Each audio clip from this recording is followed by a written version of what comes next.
So who am I to tell you about photography? Well, frankly, I'll let you guys decide that for yourself. I've been doing photography for over 10 years at this point in time, although frankly, I don't think years matter. Amount of time doing the craft matters a lot more, and how many shoots you actually do and how much practice you do. Now, with that being out put to the side, I was a wedding photographer. For 2 years, I was a campaign photographer on 18 different political campaigns. And now I do this more as a hobby, but it's something I'm very passionate about, and I'm slowly working myself into the field a little bit more. But here's some of my work. Now, with all that being said, here's tip number one. Go out and photograph. Go out and shoot. The more time you're honing in on your craft, the better photography you will be taking. Now, a lot of you will say, I don't have anywhere to shoot. That's not true. You can take pictures of objects in your home. You can go out and look for some insects, bugs, nature, anything. Anything you can see is something you can photograph.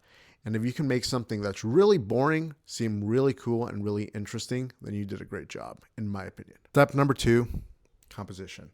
Now, I don't want to spend too much time on this because I learned as I practiced and learned over time.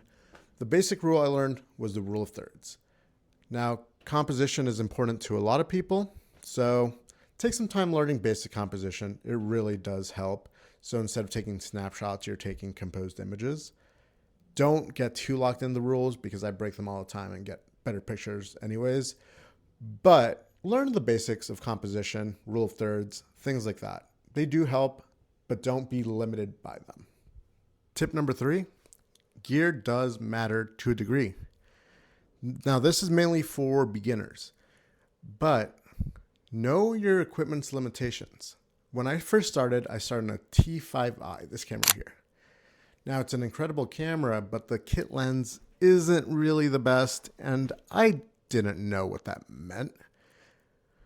What I know now is that the f-stop starts at like 3.5 to 5.6, depending on your zoom. So it's really a terrible low light camera.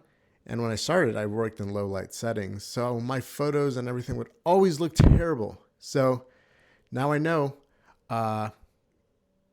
gear does matter to a degree. Also, if you're shooting with a older camera body, understand that autofocus isn't always going to be the best.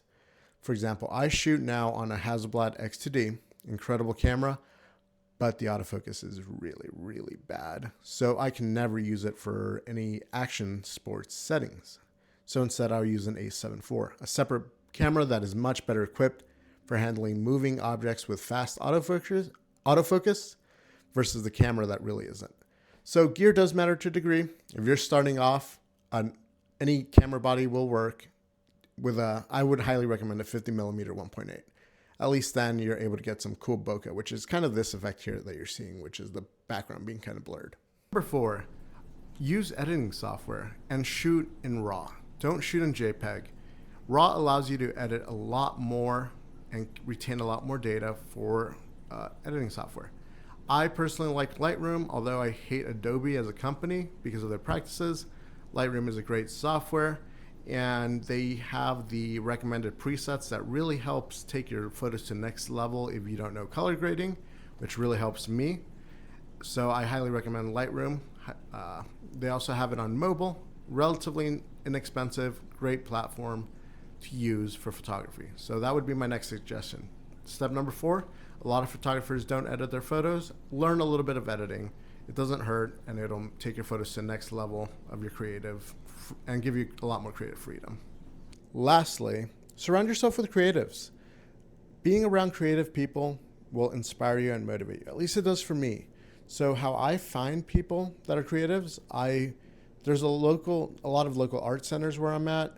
Facebook events is a great place to find these events. Instagram is also a great place. Once you start finding a couple of people, you can follow the trail and you'll find more. It is an incredible way to be surrounded by creatives, other photographers, and you guys can both work together to improve and do collaborations. Not only that, but you can also ask them to review your portfolio. By having them review your portfolio with positive or negative constructive criticism, it'll help you become a better photographer. Don't always take what everyone says to heart, but listen and see if you find any meaning behind what they're saying, and ask a couple other people. It's a great, phenomenal way to improve. A lot of people get stuck in thinking they're the best, and that really stunts their growth and development. So, like I said, surround yourself with other people that are creatives and ask for constructive criticism. Now, if you're wanting me to review your portfolio, I do offer that as a service. It's down in the description below.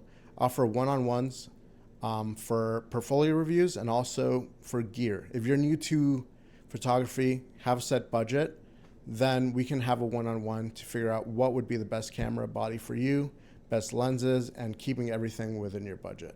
So that is something I do offer in case you don't have anyone else, or if you just like my expert opinion. So to sum up this video, it's really simple. Go out and shoot, take more photos, learn basic composition, make sure you have the adequate gear for your needs. You don't need to go over the top with this. It's very easy to do that. Fourth, learn basic editing. Even basic editing will take you much farther. And lastly, surround yourself with creatives, learn to take constructive criticism, and put yourself out there. Those are my 5 tips to help you significantly improve as a photographer. If you have any questions, feel free to leave them down below. If you like content like this, feel free to subscribe. I'm hoping to upload at least once a week. And thank you guys for watching, and I'll catch you guys on the next video. Bye for now.